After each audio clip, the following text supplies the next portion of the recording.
2024 in a nutshell. I played most of these games, okay? I didn't play every single Nintendogs game, but I played every single Cooking Mama game that's in the stack. As we do whenever we roll over into a new year, we're gonna go through all of these games and rank them on a tier list. So here is my tier list. Our categories are hells yeah, that's our S tier, baby. Goated, the second category, which is just like good, but not like the best ever. Sick, good, not the best ever, but like C tier. Meh, I guess would be like our D tier, and then F tier, and we'll never touch again. I really don't ever like being that negative. So I don't want to straight up put F, but yeah, there are some games on here that I will probably never play again. And you know what? Most of them, because like, you know, in the Cooking Mama series, there are definite go-tos, but I really don't think I played that many things that are too egregiously horrible. I'm also only really including games that I played on the channel this year. I didn't do a lot of gaming outside of making YouTube videos. It was a year, okay? I really am so excited to leave 2024 in the past. I think the only things I really got around to playing outside of the channel, even though my list is extensive of things that I need to get to, probably I did my New York Times crossword every single day. I'm straight up addicted to my New York Times crossword. My archive, I go crazy on that too. I don't know, a day doesn't feel complete unless I do 2 or 3 crosswords, which if you're a real crossword head, takes up a significant amount of my free time. Starting off pretty strong, I would say, with Moonstone Island. Moonstone Island was kind of like a pocket monster farming sim, life sim, dating sim, all in one. I really enjoyed how the islands were all procedurally generated. The world was huge. Everything was really cool. I enjoyed this game. I haven't touched it, honestly, since I did my first run through. So I've probably missed quite a few updates. I would say that this game's sick. Yeah. Next up, we have our Sims Stories series. So that is comprised of 3 laptop-friendly Sims 2 games, which are the Sims Life Stories. And then we've got Castaway Stories and Pet Stories. Okay, so Sims Life Stories and Sims Castaway Stories, I'm gonna say goated. I don't think that they're necessarily like S tier, but I thought they were really good story-based Sims games, which I always really enjoy and really love. And I think, you know, The Sims 2 just in general as a base is fucking awesome. If you've never played these games before, I swear to God, you need to go seek them out. And then I'll throw Pet Stories under sick, just because like I didn't enjoy it nearly as much as I did Life Stories and Castaway Stories. Next up, we have Nintendogs. I did not play every single Nintendogs game because they're essentially mostly the same game, just with different dog breeds in them. I think for my video, I played Best Friends though, which I think that if I'm recalling correctly, Best Friends is a lot of the breeds from the other games. You know what I mean? Like, I want to say that this is like the definitive version of it. Yeah, it says Chihuahua, Dachshund, and Lab versions also. Oh, wait, never mind. Hey, guess who doesn't know what they're talking about? This guy. Nintendogs, I know it's silly, but it's just an S tier game. It was so nostalgic and so fun to go back and experience Nintendogs since I hadn't played since I was a kid. So yeah, nostalgia points are really bumping this one up, but God, Nintendogs just rules. And I really, really want to see a new Nintendogs for the new Nintendo console. Please put a microphone in that bad boy and give the people what they want. Okay, next up we have Nintendogs and Cats, which was the sequel to the Nintendogs series. And it includes cats and it's on the 3DS. It is very different from Nintendogs for sure. They definitely tried to utilize the 3DS's hardware pretty extensively, I would say, and the cats were a little bit underwhelming. I would say if you have a 3DS and you manage to come across a cheap copy of it, like go ahead, because it's still a good game, but it's not how I want to play Nintendogs, so I'm honestly going to throw it in meh. There were just a lot of things that I discussed in my video that I did not like about Nintendogs and Cats. First of all, like one major glaring issue to me was that when you're petting your animal on the screen, it's like a weird silhouette. You're not like playing on the touch screen with your animal, if that makes sense. It was just weird. It was a creative choice that like really irked me enough for me to put it in meh, clearly. I have a couple games up next that are kind of just, games that I've been playing for years, but I wanted to talk about briefly in this video because they did comprise a huge portion of my year. And that's the Stardew Valley 1.6 update. First up, I think that this is just the best update to the best game to fucking ever exist. I love Stardew Valley. The 1.6 update did not disappoint. It truly was just like such a great expansion to an already incredible game. If you, in 2025, have not played Stardew Valley ever, I challenge you. I challenge you to go and play it because like the game is fully fleshed out in just such an incredible way. The 1.6 update added so much. It doesn't seem like it adds so much, but it really does. It's just like such good quality. And I don't know, the game is just fucking awesome. That is an S tier for me. Okay, Sims 4.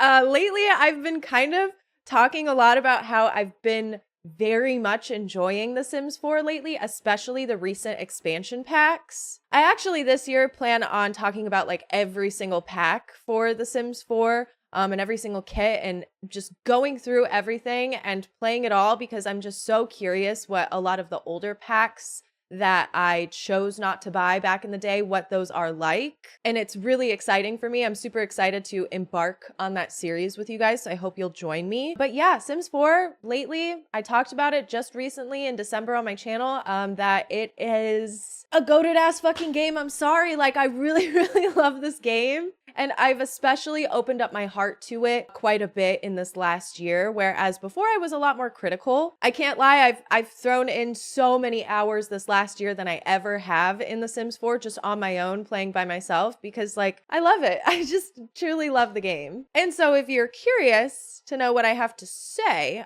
you can go watch my Sims 4 10 years old video on my main channel. Next up, we have Wappy Dog. Okay, wait, hold on. I gotta pull him down from the shelf. Shout out Wappy Dog. Is his batteries still working? Let me see if I can turn him on. Wait, how do you turn Wappy Dog on? Oh yeah. He's so cute. So Wappy Dog is a forgotten Nintendo DS game with some beautiful toy hardware, you know? It's just really cool. It reminds me of like the iDog back in the day. I did a video on Wappy Dog and how much I enjoyed stumbling across his DS game in the thrift game store that I go to. And I would say that Wappy, although very fun and very cute as a novelty game and toy, it's not like I'm encouraging everybody to go out and get a Wappy Dog, you know what I mean? But it's an extremely kid-friendly game if you have any children in your life who are into the Nintendo DS in 2025. I don't know, some kids are weird and, you know, they like stuff like that, right? Kids that liked the DS are weird. No, I don't know, some kids are cool like that. They can hang. All right. Is it time? Is it time that we discuss her? Miss Cooking Mama. You know, I have a lot to say about Miss Mama, but also so little, because I feel like we kind of just got to blaze through these. This is a lot of games. We'll talk about her mainline games first. So Cooking Mama. She does a lot of things. She's a multifaceted woman, but a majority of the time she cooks. Let her cook. First game, Cooking Mama, goated game. Not the definitive version of Cooking Mama for me. I think it's great, but I do think that there's one other game that is just like perfect, you know? I will say the Wii Cooking Mama games are garbage to me. I don't like them. I think that the controls are just too bad on the Wii.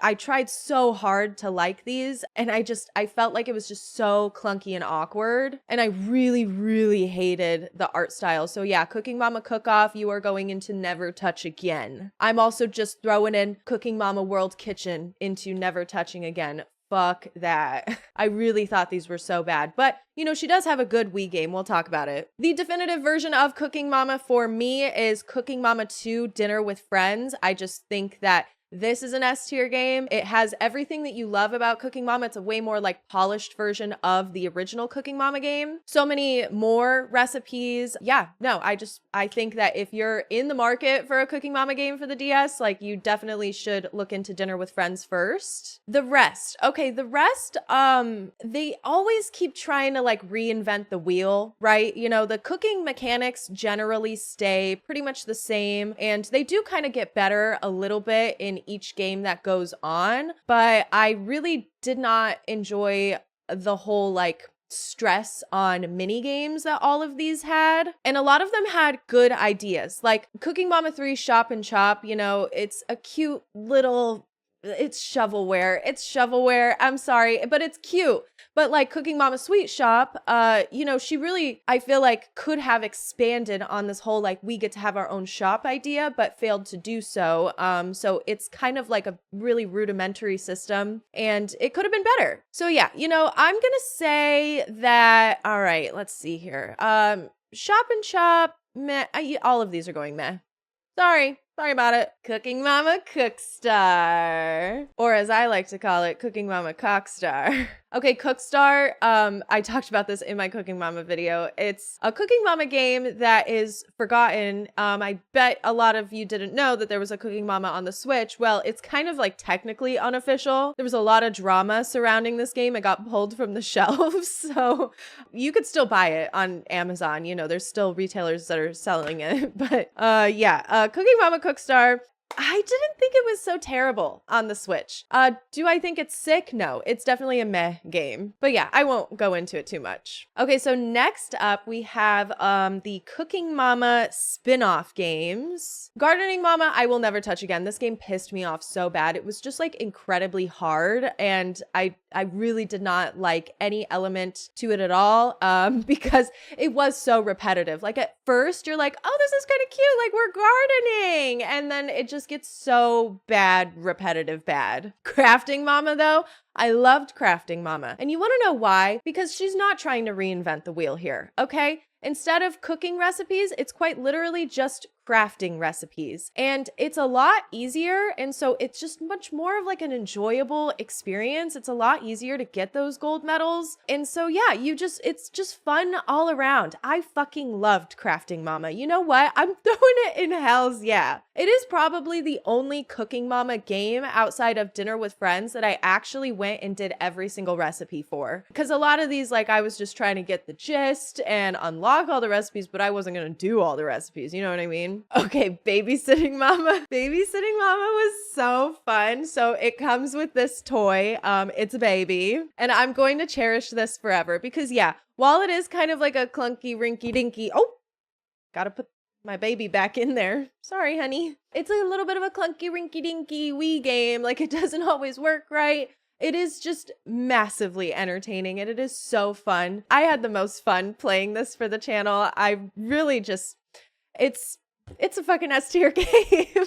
Genuinely, like, just such a genius idea. Oh my God. All right. And then we've got Camping Mama, Outdoor Adventures, Gardening Mama, Forest Friends. Are we tired yet? I didn't think that these games did anything particularly well. Gardening Mama, I will say, is probably, yeah, it's way better than the original Gardening Mama, but I don't know. I didn't enjoy it. And then Camping Mama Outdoor Adventures, like it was trying to do something different and something unique, but pretty badly. So like, I don't know. Moving on from Mama, we're done with Mama. Oh my God. SimAnimals. This was kind of like an unexpected banger on my channel. I didn't realize that people would, you know, love SimAnimals so much. I didn't think this game was good at all, but a lot of people were like, oh, like you'll definitely like the DS version, or you'll definitely like SimAnimals Africa more, the sequel, which also has a DS version. SimAnimals is a fun time. I'm gonna throw it in sick.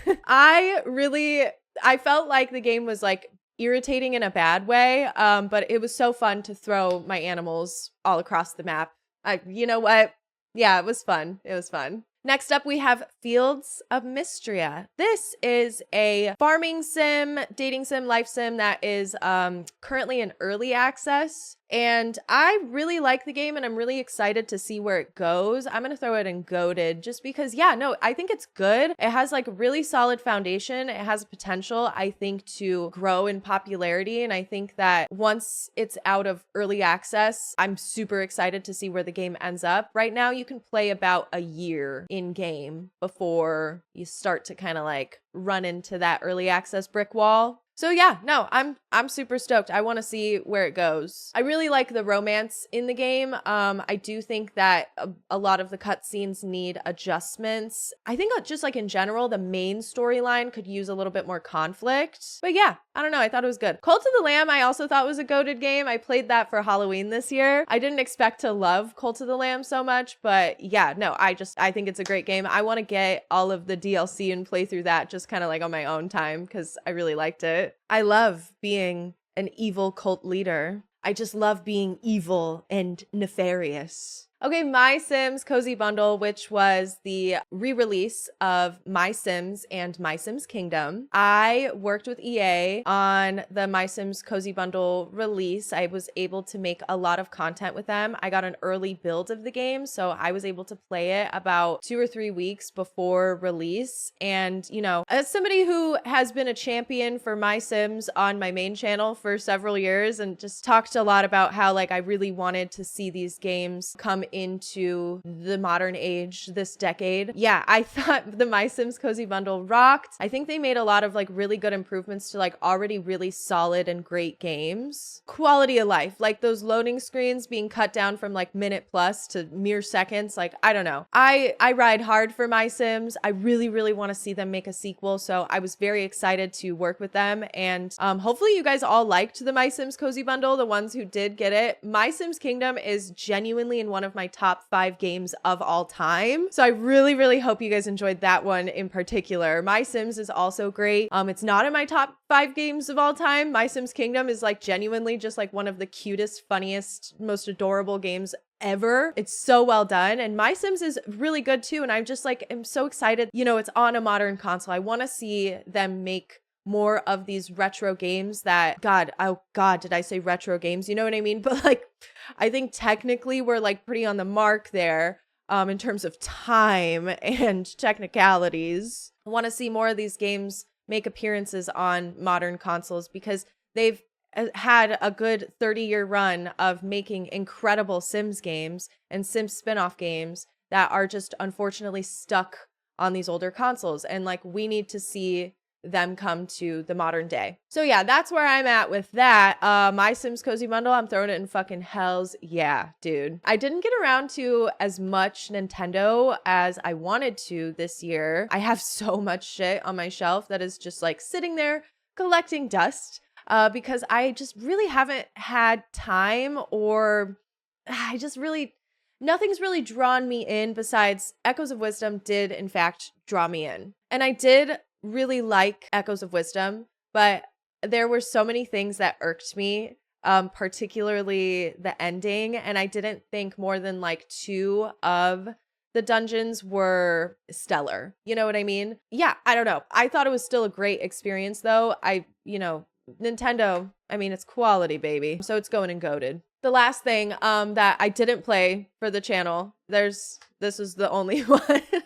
The last thing that I finally finished last summer was Tears of the Kingdom. I think it's a little bit uncouth of me to dedicate all this time to talk about my feelings of Tears of the Kingdom when so many people have articulated my thoughts online. I do think that it is, of course, just like a harder, better, faster, stronger version of Breath of the Wild, but I like Breath of the Wild more. It kind of just comes down to that. I didn't really love the reuse of Hyrule with, it just wasn't different enough for me. It was different, but it wasn't. I do think that the depths did not need to be a one-to-one map of the overworld. Like, I thought the depths were kind of a farming cave waste of time. I did go and explore every inch of the depths, and I got every single light route because, I got every single shrine, and then I went down and got every single light route. God, was that the biggest waste of my time. That's why it took me so goddamn long to finish Tears of the Kingdom, was because I just didn't want to go and you know, finish the game and do the final boss sequence without getting every single shrine in Lightroot, which is my bad. Okay, I don't think that's how these games are intended to be played, but I just wanted to do it. And I felt like the depths did not need to be a one-to-one map at all. I would have much preferred to see more sky, okay? More sky islands, because I guess they decided to tone that, like reel that in. Before the release of the game, the sky islands were a lot bigger and like more elaborate, and they, for whatever reason, decided to like really take it back. And I don't know why they did that, and I wish they didn't, because I really did enjoy the tutorial sequence on the Great Sky Island, but then we never get another experience like that in the sky like ever again. And I really think we could have done with less depthage and more islands like the Great Sky Island. It would have been so much cooler. Yeah, it kind of just comes down to that. I guess there was so many elements to the game that I did enjoy. I did like all of the Yiga clan stuff in the depths. That was really fun, and probably the only fun part of the depths. Wow, I have like literally nothing to say about any of the temples. Oh my God, I guess my favorite one was the Gerudo Desert. Like, you know what I mean? That was definitely like one of the harder bosses. And then, yeah, I don't know. I'm so far removed from so much of the game because it took me so long to like finally play through it. I did really like going around all the stables, and who's that big beefy pelican guy? I liked all of his quests, you know? But like, God, I played that fucking like what, like a year and a half ago? Like, I don't even remember. I know I'm talking all this shit, but like, you guys know what I mean when I say like Tears of the Kingdom is like genuinely like such an impressive feat in gaming. I really enjoyed so much of it. Oh, I do feel like the story outside of like the Tears storyline. Can I talk about spoilers? No, I don't know. I don't have my thoughts like definitively on paper, and so I don't want to like keep on yapping about this. I do think that Tears of the Kingdom is an S tier game, but yeah, like I do prefer Breath of the Wild. I wish that the main storyline was different. I did enjoy the whole like Tears and the dragon thing. That made me cry a little bit inside. I didn't cry outwardly. I don't really do that because I think I was live streaming. Anyways, now I'm just rambling. Wow, this is my tier list for 2024. All of my beautiful games that I played. This year is the year of gaming. I was enthused to be a gamer last year. This year I'm locking in. We've got a new Nintendo console coming out, and I feel like Nintendo having a little bit of a slow year kind of made me feel like I had a slow year. We're going to be talking about The Sims 4 quite a bit, because like for how many hours I sink into The Sims 4, I need to be talking about it on my YouTube channel. I have so much to say. And yeah, I'm curious to know, what did you guys play this year? What did you love? What do I need to go back and play? Because I'm so behind on everything. Like, why is everything on this list from like over a decade ago? Oh my God. Thank you so much for watching. Lisspilled is my official second channel. Make sure you subscribe over here if you enjoyed this video. I'm also on Instagram. I'm on Twitter. I got a main channel in case you didn't know that.